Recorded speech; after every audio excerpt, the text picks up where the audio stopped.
was jolted awake about an hour ago, confused and disoriented. My heart was pounding and my sheets were soaked in sweat. Some slavering, malevolent horror was in the trailer with me, creeping up on me while I slept with poised claws and razor teeth. The absolute certainty of this coated my mouth with a metallic taste of fear. Sour and dry and thick. I grabbed the baseball bat that lays beneath my cot and tiptoed around the cramped darkness of my trailer, straining to hear over the keening of the wind outside and the pounding of my own heart. Of course, there was nothing here except my goldfish and yours truly, the sweaty guy in his underwear. It was the gusting wind that startled me awake. It happens quite often in the late autumn and early winter. The wind rips through the scrub of skeletal trees that surround the trailer park and charges, with a lion's roar, into our lonely huddle of frail little shelters. It gibbers and shrieks and pounds on our walls with fists of dead leaves and frozen grit. Satisfied that I wasn't about to become chow for some unspeakable creature, I laid back down on my squeaky, saggy old cot and tried to get back to sleep. But I couldn't. Instead, I found myself thinking about that night in the penitentiary, the night of the lockdown. I kept thinking about Mikey and Big Rob and the rest of them, all of us huddled in a cell with the lights off and the frigid northwest winds howling at the walls. After a while, I gave up trying to sleep. Instead, I sat down in front of the computer and I started typing. Now, I'm no storyteller, not like Mikey or Hutch, but I'll try my best. When I first came to the pen, the thing that struck me the most about the place was just how much the cons talk. On the occasions when I'd served time in the county jail, there had been talk, sure, but it was terse and impersonal. When they're only serving a few months, I guess a lot of people feel the situation is too temporary to bother forging any ties with their fellow inmates. You'd play cards with your cellie, or you'd sit in the day room and watch TV in relative silence. The only time that there would ever be any noise or action was when a scrap broke out over a card game. Fights were the only thing that passed as excitement in county. Every other moment of the day was comprised of dull, boring nothing. Going in, you just hoped that the food wouldn't be too bad, and that your cellie wouldn't end up being a gang member, or a meth head biker waiting out a long patch of dead time. People, in other words, who might beat the shit out of you as a way to pass the hours. The pen, though, it's an incredibly noisy, smelly, vocal environment. I remember very clearly the moment when my little group of new arrivals were let out of the fish tank and into our new home, a pod housing 200 inmates. I was overwhelmed by the deafening din of voices and activity when the hacks marched us, bundles in hand, out onto the range.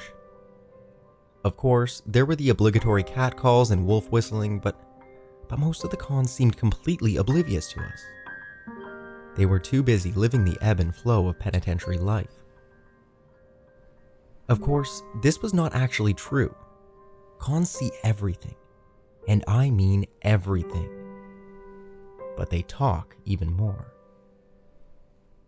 My first cellie wanted both my bail and my ass in that order. That wasn't happening. I hammered him in the mouth and it was on. The fight spilled out of the cell and into the corridor of the pod. He was a big, tough old bull, but I had him leaking and his confidence was shaken. Before the COs got to us, I'd managed to get the nasty old fuck face down on the floor and was whamming away on the back of his head and neck like a jackhammer. Then the hacks got there and one of them laid a size 12 boot upside my skull. The kick knocked my brain clear over the moon. The world immediately went out of focus, and it stayed that way for almost 12 hours. I spent the next 3 weeks in the hole for fighting, and when I got out, I was placed in a different pod. Word had got around that this fish wasn't exactly new, and that I had a mean right cross.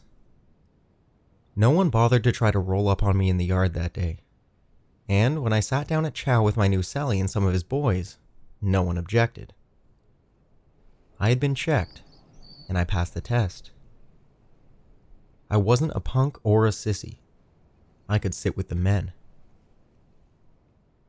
Yeah, it's a different world, the pen is, and it has wildly different rules. You couldn't fully understand unless you've been there. It wasn't long before I settled into a routine. Up for head count and chow, off to work in the laundry, chow, nap, workout, chow, and then the struggle to fill the dead hours between supper and lights out. There wasn't much to do. The cons played cards, betting with tobacco bales purchased from the commissary, and individual hand-rolled smokes. Some watched TV, and others watched the wall. Some watched each other. Tensions were always high between the rival gangs. Dope fiends spiked what they liked to spike in the bathrooms. Daddies took their sugar boys into rented cells or the showers, and they got some ass pussy while a homeboy held watch for the cops. And there was, of course, a lot of talk. Talk of family back home, women had and lost, of misdeeds proudly done. There were enough stories flying around that place to fill a library. My cellie was an old con named Mikey. He had originally been sentenced to 15 years for second-degree murder during a robbery, but he had gotten into so much trouble since landing in the pen that he'd managed to acquire an additional 10 years on top of that. Mikey was doing all day, and he'd made peace with that fact. A good cat all in all. A straight shooter who didn't fuck with the spike. The thing was, he'd kill just about anyone if he got it into his head that he wanted to. In earlier years, Mikey had been a trigger man for the bikers. He'd been convicted for the murders of 6 people, and was a suspect in 16 others. And I can well imagine that a number of them had probably been friends of his at one point or another. In certain circles, a good friend can become your murderer in the blink of an eye. That's the kind of people you do time with in maximum security. Mikey and his crew liked nothing better than to spend a Sunday evening crowded up in someone's cell, drinking Pruno and shooting the shit. Personally, I didn't care much for the hooch. It tasted like rotting garbage with a heavy fruit bouquet. But the stories were welcome. When Mikey or one of his homeboys were on a roll, we could all forget ourselves and be somewhere else for a little while. As far as cons go, they were good fucking guys. They were. And these bull sessions were the glue that held Mikey's crew together. I remember watching and listening for hours on end, spellbound, as Mikey or Big Rob or whoever wove a tapestry of words in the thin air around us. They'd make us roar with laughter, clench in rage, and even silently choke up in sadness. Some of those guys could play a man's emotions like a violin with their storytelling. They were masters of the form. Most of the time, the stories were pretty coarse, which was to be expected. Look at where they're coming from. And occasionally, they were downright fucking horrifying. But there's one in particular that I can remember word for word, quite literally. I can actually close my eyes and see Mikey and Rob Hutch and the rest of them, sitting there in that cell that night, all of us bathed in the sickly red glow of the emergency lights and transfixed by what we were being told. This particular story likes to pop up in my head in the small, dead hours of the night, when the harsh winds of drab old November lash and rock my rusty little trailer hard enough to wake me up, as they did tonight. Coincidentally, it was on a November night just like this when I heard the story. I was about a year into my 4-year sentence for armed robbery, and this was my second winter in the pen. I recall that the goddamn wind was cutting through the walls really badly that night, and the drafts were freezing our toes solid. There had been a murder that day, and the whole pen was on lockdown. All 5 pods, and the protective custody unit too. Big Rob Hutch was a man who had his ear to the ground, and he had known that the lockdown was imminent. We had just enough time to make preparations for what was coming. Happy for a chance to hang out and get fucked up, 7 of us quickly herded into his cell with our bedding, snacks from the commissary, and as much gear as we could get our hands on. I remember that we were all wrapped up in our thin, scratchy blankets, like convict burritos. The blankets were gray and made of rough wool. Upon checking into the Razor Wire Inn, you were issued one and one only. In the winter, blankets were at a premium. Men would fight for them, sometimes even kill for them. Mikey and Big Rob were both sitting on the lower bunk. Coltrane and his kid Remy had the top one. I was freezing my ass on the floor, along with Nick and Richie. The young pups had to sit on the floor. That's just the way it was.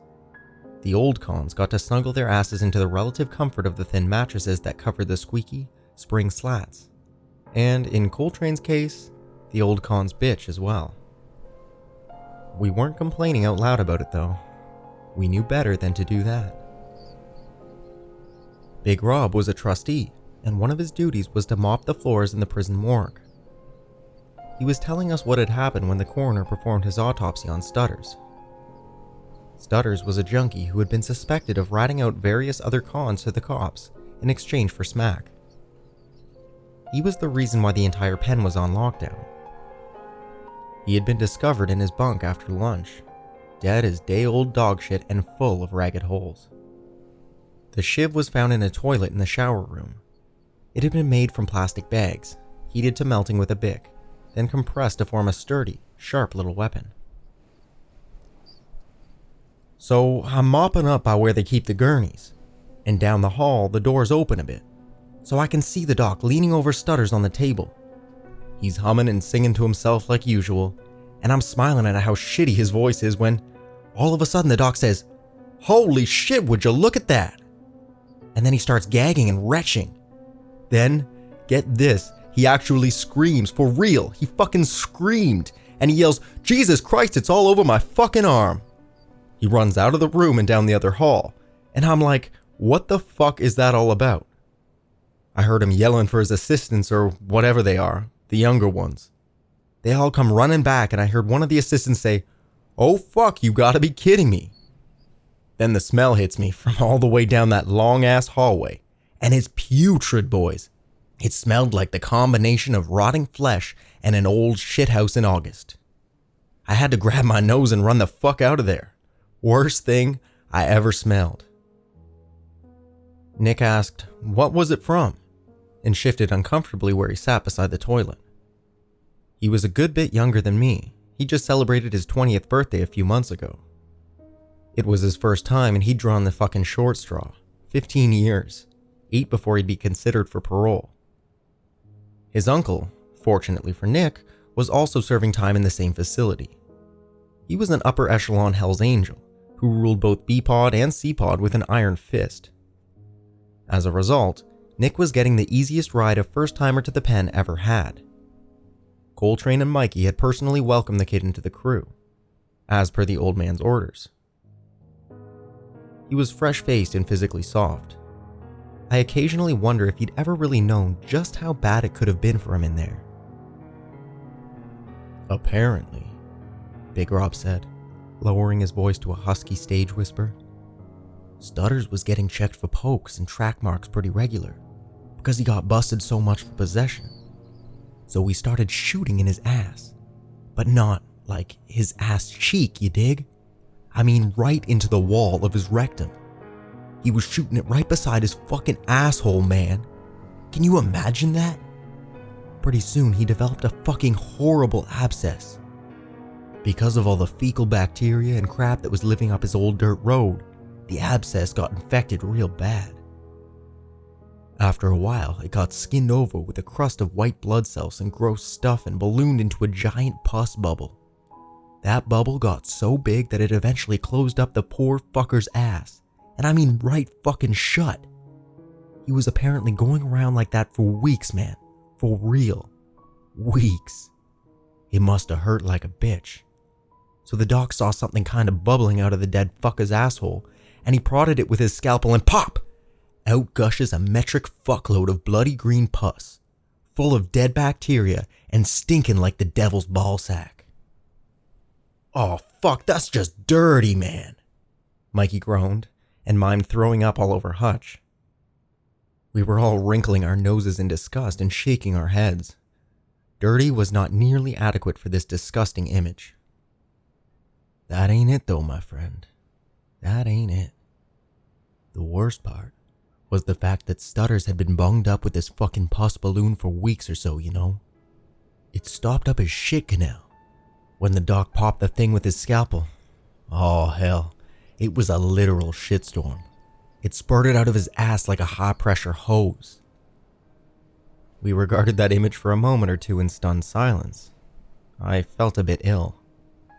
So fucking dirty, Mike roared, and despite what I just heard, I had to laugh. Coltrane and the others joined in. Remy just looked disgusted. He was filing his nails.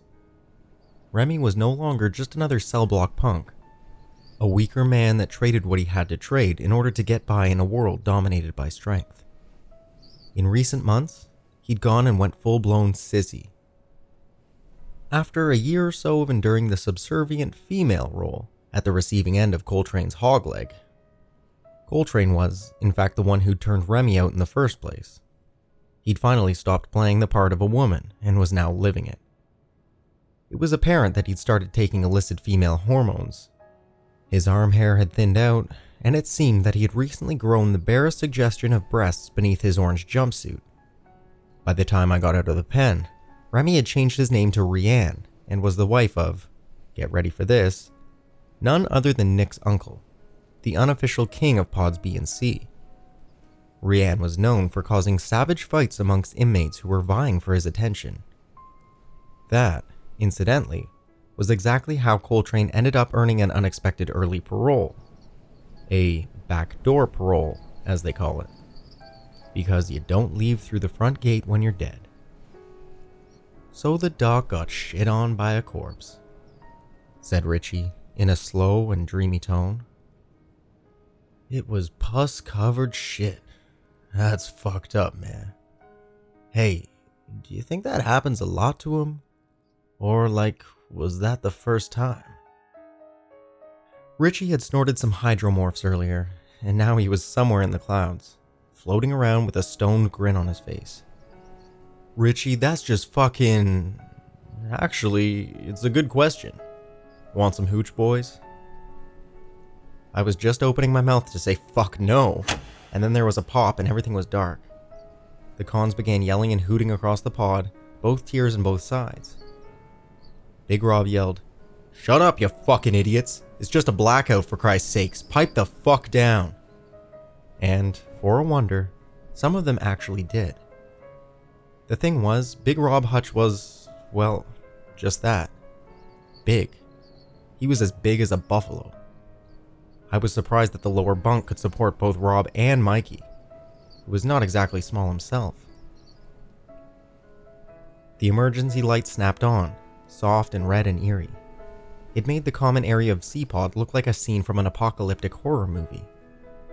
We could see the guards standing there in the guard hut through the bulletproof glass, waiting to see how the cons were going to react to the power going out during a lockdown. Now, not only were we being sequestered into our cramped little cells for an indeterminable amount of time, we had also been rendered unable to properly read a book. A number of the cons could actually read, and did. Or see your hand while playing cards, or even listen to the radio, for Christ's sakes. The hack was a dark figure swathed in dim red, his body language alert and poised for action. I'm pretty sure it was Robson who was the boss on hut duty that night. Robson was a dead-eyed, square-jawed oaf without an ounce of empathy in his whole body, and he just so happened to have a 12-gauge shotgun on hand with a modified choke. I fervently hoped that no one would take it into their hands to start some serious shit, because if they did, there was a good chance we'd all regret it. There was a lot of hollering and door kicking around the pod, but it soon became apparent that the ruckus was just for show, and was half-hearted at best. We all silently thanked whoever might be listening that the emergency reaction team wasn't going to be called in. The ERT didn't fuck around. Kevlar suited and anonymous in their visored helmets, they'd march into the pod and indiscriminately barge into cell after cell, busting heads and whapping out teeth with their batons. Hell, you might even get shot. And the ERT shoot to kill. Richie broke the silence. Man, I was getting real worried there for a minute. If the fucking goon squad busted in here and found all our shit, we'd be dicked. Richie was doing 6 years for selling pills, the sentence for a second-time loser. Oxycontin and hydrocodone were his chemicals of choice. Faced with the boredom of prison life, he'd started using the products he sold. He was a straight-up junkie by Christmas of that year. Mikey didn't care about anyone using junk, would even have a little snort here and then himself, but he didn't like addicts, not one bit. He cut Richie out of the crew. Addled by junk, plagued by debt, weak and alone, Richie ended up bunking with some fellows from the top tier across from us. The black tier. In a maximum security penitentiary, this has unpleasant connotations. Business might occur between the color lines, but that's generally where the benign fraternization ends. You might not be racist when you're on the outside, but when you're inside, you don't have much choice. To be blunt, it's like this. If you're white, you stick with the whites. The black and Hispanic cons don't want to be your buddy, and vice versa. There are, for a variety of reasons, a large number of hostilities between the color lines. They'll stomp the shit out of you, or worse. When we got word that Richie had been seen walking, his face cast down, up the stairs to that second tier, well, we knew. Richie had heavy debts. Forced to either trade himself or die, Richie had chosen life. Jesus, I felt horrible for how it ended for Richie. I still do. His desperate last bid to cling to his wretched mortal existence only prolonged the inevitable. He was dead within a month. One day, after enduring his morning gang rape, something must have finally snapped in Richie's head. His will to live crumbled and fell. Richie stayed behind while his tormentors went down for morning chow, and he stuck a spike in his arm for the last time. High as a kite, Richie then hung himself from the corner post of the top bunk. He did it with a rope made of knotted together socks. I'm rambling now, aren't I? Sorry, I do that sometimes. You'll just have to bear with me, I guess. I'm not good at this, not like Mikey or Hutch. I'm just a lonely guy who can't sleep some nights, when the shrieking wind could be mistaken for the wailing of lost souls, shaking and rattling the windows in their frames. Even though I was released from the pen 15 years ago, I can't shake the feeling that I'm somehow still inside. But I suppose that we're all imprisoned by something, on some level, aren't we? On nights like tonight, my prison is this rusty trailer. It's my pathetic, menial job. My divorce, my raw, red-eyed fury, unfocused and impotent. It's sorrow and regret. On nights like tonight, my prison is in the past, and my inability to leave it behind. So there we all were, sitting there in that weird red gloom and listening to all the yelling and bullshit slowly die down. Richie abruptly went on the nod. Nick balanced a shoe on his head. We all chuckled. Coltrane started talking about the hockey game that was about to start, then abruptly shut up. We were on lockdown with no electricity. There would be no hockey game that night. Not for us. We passed a J around, and when that one was roached, we passed another. Finally, Mikey spoke up and broke the silence. So, who's up for some Twilight Zone shit tonight? I got a good one for you. Remember the last time the power went out, Hutch? Hutch shot him a dark look, then did something very unusual for a hardened con. He shuddered. You want to tell the boys that story? I don't know, man. Why not? Fuck, the lights are out and the wind's a-howling out there. Perfect time for it. Okay, fuck it. Let's do it. Okay, boys, it's time for a scary story. Crowd around the fucking campfire and grab a cup of this fine wine. It's more of a brandy, I think, Hutch. Mikey grinned and offered me some. Reluctantly, I accepted a styrofoam cup of the murky, eye-watering stuff and steeled myself to swallow it. I was feeling a bit happier now. I always have been a fan of spooky stories. His voice stern, Mikey growled, "Okay, first things first. This shit is 100% true. Got it? We're not bullshitting about any of this. For real. So don't tell us that we're full of shit, or you can go have a fucking sleepover with that asshole over in the hack shack." "Got it," Richie grunted, then flopped over onto the floor. He was out of it. This all went down a long time ago, before any of you were here. At least 12 years, I'd say. Mikey? Yeah, for sure. At least that long. Back when these little punks were still giving out hand jobs in juvie. It was a while back anyways. Me and Mikey here were both running with different crews back then, into different shit, but we knew each other. I guess I would have been about your age, he said, pointing down at me. So one day, the fish tank had just been emptied out into the pod, and there's this new fish with him that immediately starts turning heads. I was playing checkers on the tier upstairs when they all came walking through the gate, looking like a bunch of lost little lambs down there on the range. They came toddling in behind a couple of hacks, and at the end of the line is the prettiest little sweet boy this whole penitentiary has ever seen. I don't play no grab ass like Coltrane up there, but this kid, he was, I don't know, almost like an angel or something. He was too perfect. Like a picture right out of a magazine, you know? Slender and fair-haired, teeny bopper heartthrob material. Yeah, the kid was pretty alright, and he looked like he'd be easy to punk. Big Rob took a moment to pause and force back a swig of the awful, cloying Pruno. A noxious blend of fermented fruit, sugar packets, and yeast. As he grimly swallowed it down, Mikey jumped in and continued the story. The new fish immediately drove the whole pod completely fucking nuts. The wolves were losing their minds for real. The guards were looking worried. A pretty kid like that can cause a lot of hard feelings between the bulls. Hard feelings usually turn into murder.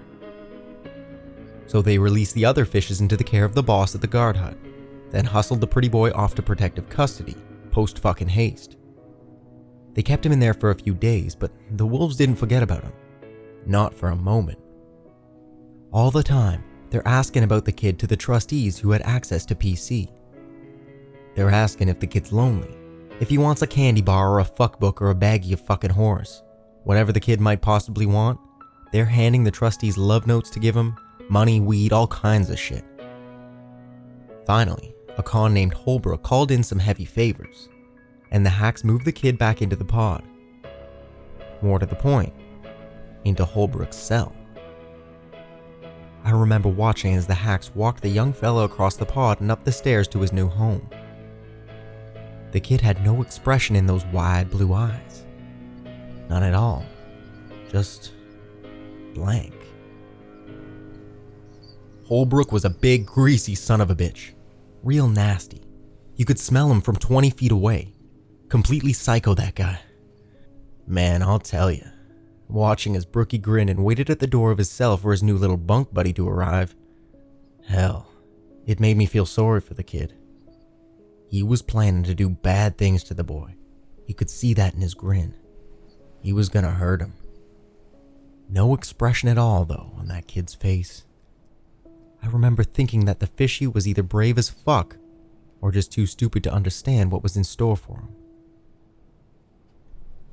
Rob tossed back the rest of the hooch in his Dixie cup and tried not to gag. God, this shit is fucking awful. Who brewed this? His voice sounded dry and burnt. Our fine neighbors just down the hall, that's who. Mikey chuckled. They managed to hide it in the toilet tank long enough to get her finished. And holy Jesus, ain't it nasty. Fuck, I think I'm going blind already. Hutch held out his cup, and Mikey poured him another glurt out of the plastic bag, taking care to make sure that the sock he was using as a filter didn't slip out and spill the rotting fruit cocktail all over the bunk. I tried another sip of mine and almost retched. They all had a good hearty heart at this. Except for Richie, I guess. Richie was still laying on the floor, his eyelids fluttering and twitching. It broke more than a few hearts to see Holbrook get his dirty hooks into the kid first. He would wreck the kid's asshole and destroy his soul. That was the general consensus. Come morning, they'd be rolling the kid out to the infirmary and, afterward, probably just stick him back into PC for 24-hour suicide watch. Even if he did come back to the pod again, no one would want the kid. Not after the permanent damage that Brookie was liable to do to him. See how lucky you are, Coltrane said to Remy, and the little Frenchman smiled down at his nails in response, then kept filing them, delicately, with all of his concentration. Every now and then, I wonder if Remy was already planning the flirtations and indiscretions that would inevitably result in Coltrane's murder, his skull smashed in with a 20-pound dumbbell in the weight pit. Coltrane, the bull queer who had taken Remy's manhood, and, eventually, transformed him into something that he'd probably never wanted to be. Thinking about it now, I'm pretty sure he was, and I can't blame him for it. Rob told us, I heard screaming that night. It was muffled, but I could still hear it. So did my cellie. Back then, it was old Johnny Franzini. I whispered up at him, Hey, you hear that shit, man? Fuck, that's awful. And he answered, real matter of fact. That boy, he had to know what was coming, eh? He's too pretty like a girl to be in this place. He should have never come here. As if the guy had fucking volunteered or something. I just shook my head and told Johnny to go to sleep. I felt so bad for the kid, you know? I think that was one of the worst nights I ever had in here. I heard it too, Mikey interjected. I think we all did, including the bosses on duty that night. But no one went to check on him because money makes the fucking rules around here. Not the warden or the government. It's money. And I don't doubt that the sick fuck offered big coin for the kid. And some cold son of a bitch sold him without a second thought. Hutch nodded seriously. Money's a whore. That's okay though, cause there's a thing called karma too. When morning came, lo and behold, Brookie ain't standing outside his cell, waiting to be accounted for. Neither is the kid. A whisper popped up real quick and spread down the lines like the breeze, and it said, Holbrook went apeshit on the kid last night and killed him. He's waiting in the cage for ERT to come in and bust his head. The boss doing the head count paused at Holbrook's cell, and every con craned his head to see what was going to happen next. All of us in unison. I seen the hack pull out his radio with one hand and his club with the other. He started talking real fast into his radio. At the same time, he's slowly walking toward the door of Brookie's cell with his club poised to bash a skull in. Like he's trying to ward someone off. He started yelling for the other hacks to get the fuck over there pronto. They all came thundering past with their keys jangling and their boots clomping, and then we all got ordered to step back into our cells with empty bellies. I heard him down there at Brookie's cell, yelling into their radios and stomping around. And then I heard someone barf. I heard the puke splatter on the tiles. We had to stay in our cells for a few hours, and there was a lot of bitching. I remember being completely pissed at Holbrook. Me and Johnny F. We'd assumed that he'd gone psycho on the new fish and cut the kid's throat while he was fucking him, or some shit like that. But then some of the emergency response guys came past wheeling a gurney, and when they wheeled it past us again, you could have knocked me flat with a pea shooter. Because it was Holbrook strapped in there, not the kid. I only saw him for a few seconds, but I remember that his face was fucked. It was mostly gone, stripped right down to the bloody sinew and bones. No skin or muscles left. It was fucking gruesome. I kinda gasped out loud, and even closed-mouthed, crooked-nosed old Johnny Franzini had to look twice and say, Hey, what the fuck? The only way I knew it was him was the hair. A big old greasy mop of it, like a caveman. The sheet covering the body was soaked right through with blood. I think that the rest of him had matched his face. Nick whistled and said, Fuck man, that's hardcore.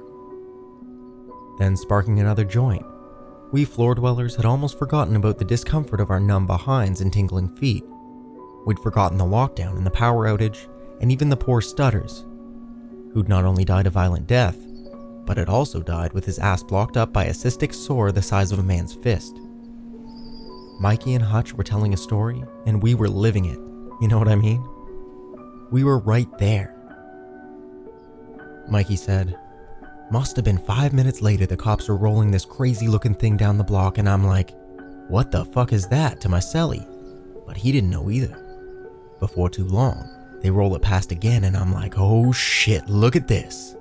You ever seen Silence of the Lambs? The dolly cart thing that they strap Anthony Hopkins into when they're moving him? Yeah, that's exactly what it was. And they've got the kid strapped into it, bite mask and everything. And the kid's just soaked in blood, man. It was dripping off his clothes and I could hear it pattering on the floor behind him. It left a trail on the floor. They let us out for breakfast about a half hour after that. But by then, it was almost lunch, and we got served a fucked up mix of warm lunch and cold breakfast. There was more talking going on than eating though, and everyone was saying the same thing. We were all saying, what the fuck did the kid do to him? Most people thought that he must have gotten a hold of Brookie's shiv somehow, then sliced the fucker's shit right off. Whittled him right down to the bone. But Brookie was a really big dude, and the guy was a crazy motherfucker. How a skinny little bitch like that could have overpowered a bad dude like Holbrook so easy? Well, we didn't know. The joint traveled across the floor folk and was then handed up to the bunks.